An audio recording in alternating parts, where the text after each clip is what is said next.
मित्रों नमस्कार। हम हैं धनीराम पटेल, एडवोकेट, बिलासपुर, छत्तीसगढ़।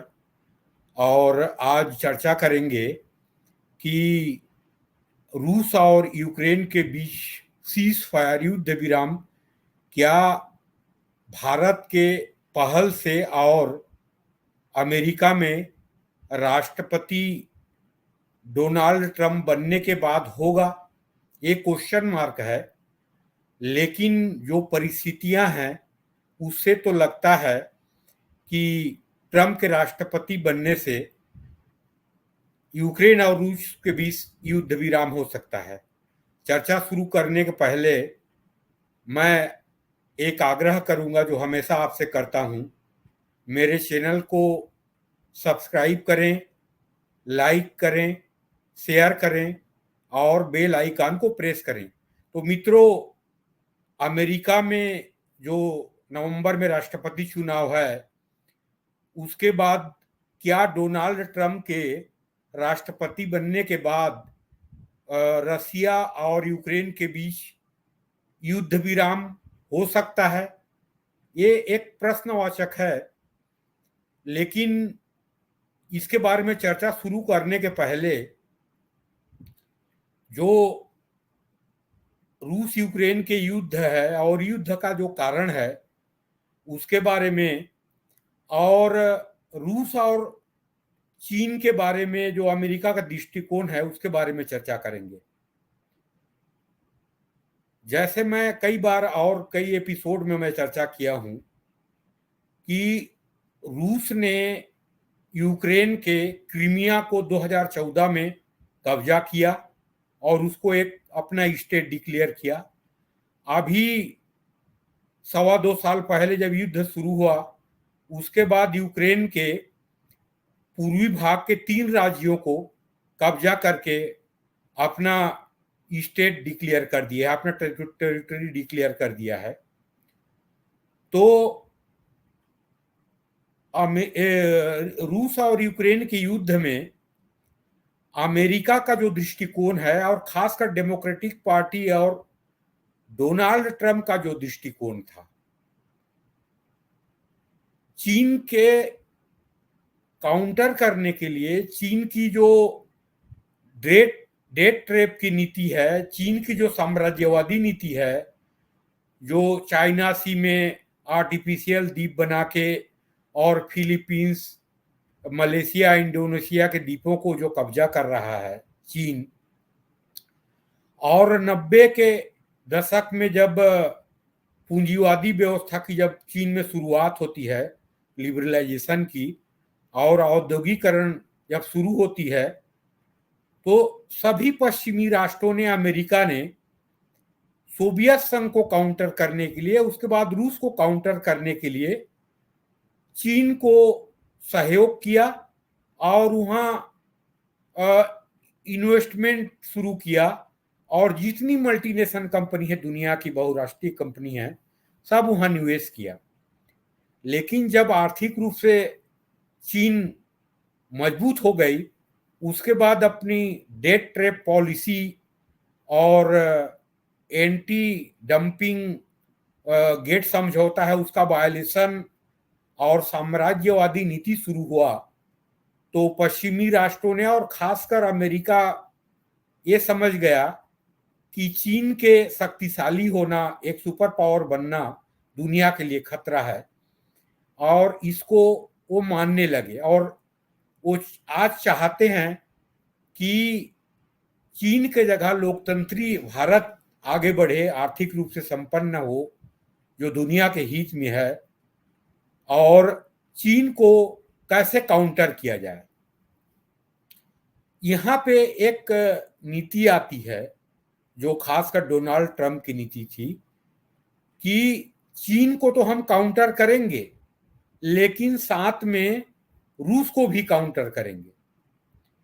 भारत का यहाँ पे सोचना है कि चीन को काउंटर करने के लिए, दुनिया में चीन के साम्राज्यवादी नीति से दुनिया को रक्षा करने के लिए रूस को साथ में लेना जरूरी है, क्योंकि जैसा भी लोकतंत्र हो, रूस में लोकतंत्र है, पूर्ण रूप से लोकतंत्र नहीं है लेकिन लोकतंत्र है, और एक सेकुलर और मॉडरेट कंट्री है वो रसिया, तो उसको साथ में लिए बिना चीन को काउंटर नहीं किया जा सकता। भारत की मोदी सरकार की भी पॉलिसी है कि चीन को काउंटर करने के लिए, चीन के जो साम्राज्यवादी नीति है उसको काउंटर करने के लिए आज दुनिया को सोचना चाहिए, उसमें आगे बढ़ने की जरूरत है।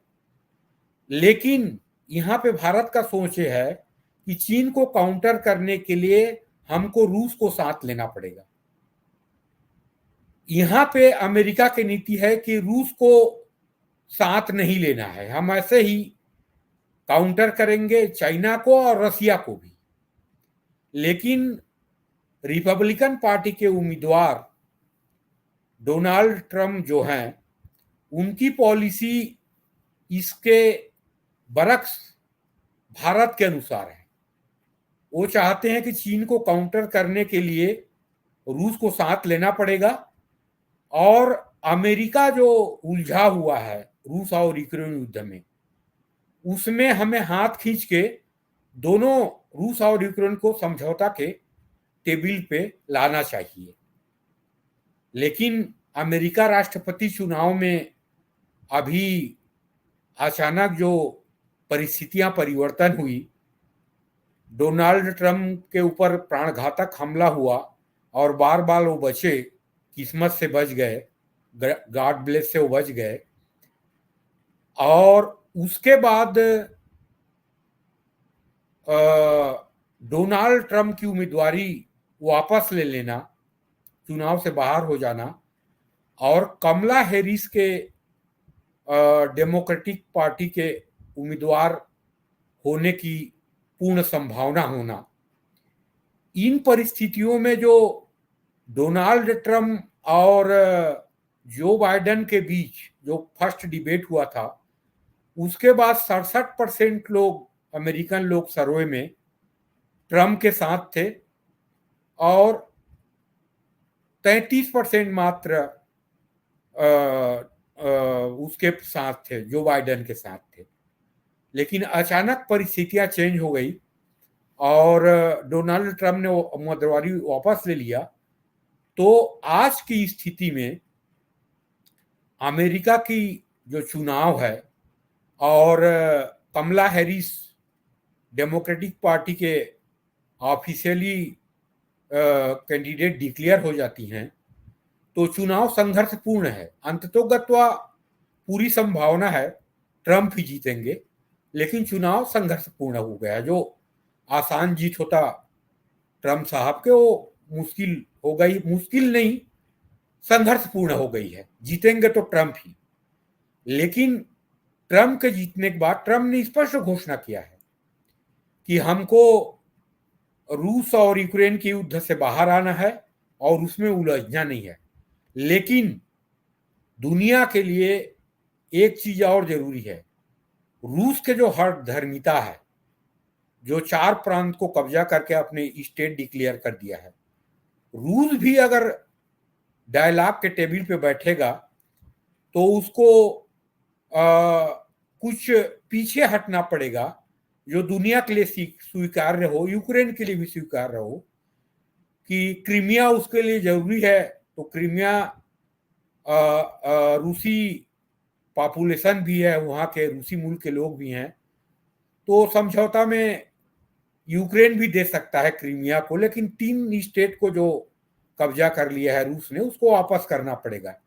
ये एक समझौतावादी स्थिति होगी और दुनिया स्वीकार्य कर लेगा और रूस भी अपने हर धर्मिता पे रहेगा, तो सीज फायर होने की संभावना नहीं है।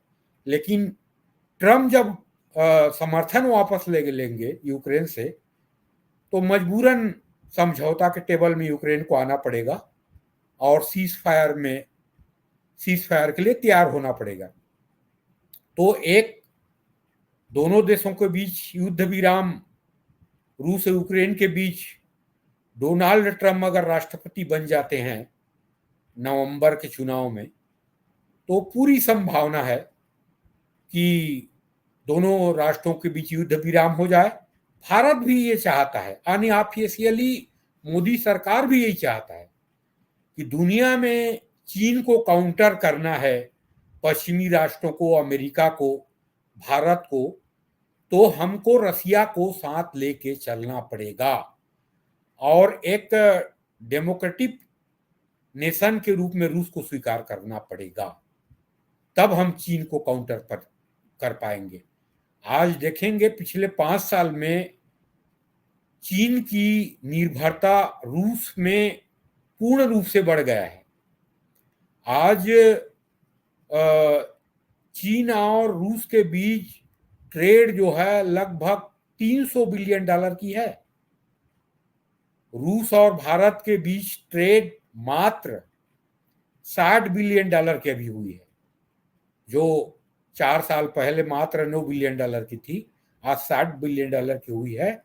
और चीन और रूस के बीच ट्रेड है लगभग $300 बिलियन की है। और trade balance favour of China है। चाइना एक्सपोर्ट कर रहा है 70% और इंपोर्ट कर रहा है रसिया से मात्र 30%। और चीन के डेट ट्रैप में, ऋण जाल में भी रूस फंस चुका है। आज की डेट में कई बिलियन डॉलर की ऋण अलग अलग तरह से चीन रूस को दे चुका है। तो दुनिया के लिए चीन को काउंटर करने के लिए और दुनिया के जो आर्थिक मंदी के कारण और विश्व के व्यापार जो प्रभावित हो गई है और दुनिया जो तीसरे विश्व युद्ध के मुहाने पे खड़ा है, इसके समाधान के लिए अगर राष्ट्रपति अमेरिका में डोनाल्ड ट्रंप बन जाते हैं तो और भारत के पहल से सीज फायर हो जाता है दोनों राष्ट्रों के बीच, तो अंतर्राष्ट्रीय स्तर में शांति आ सकती है।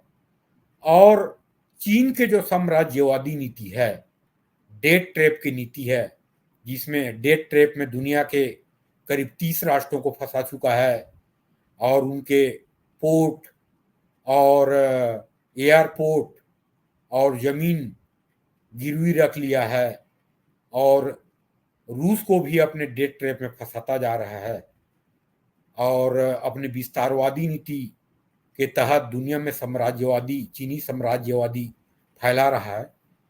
इसमें रोक लग सकता है और दुनिया में शांति समाधान हो सकती है। तो मैं आज इसीलिए चाहा कि यूक्रेन और रूस के बीच जो सीज फायर है वो किन परिस्थिति में हो सकती है। एक तो है अगर डोनाल्ड ट्रंप अमेरिका में राष्ट्रपति बन जाते हैं। दूसरा, भारत का पहल अनऑफिशियली पहले से ही चल रहा है कि चीन को हमें काउंटर करना है, तो रसिया को हमें साथ लेना पड़ेगा और यूक्रेन और रसिया के बीच जो युद्ध है उसमें सीज फायर, युद्ध विराम करवाना होगा। तो मित्रों, थैंक यू। जय हिंद, जय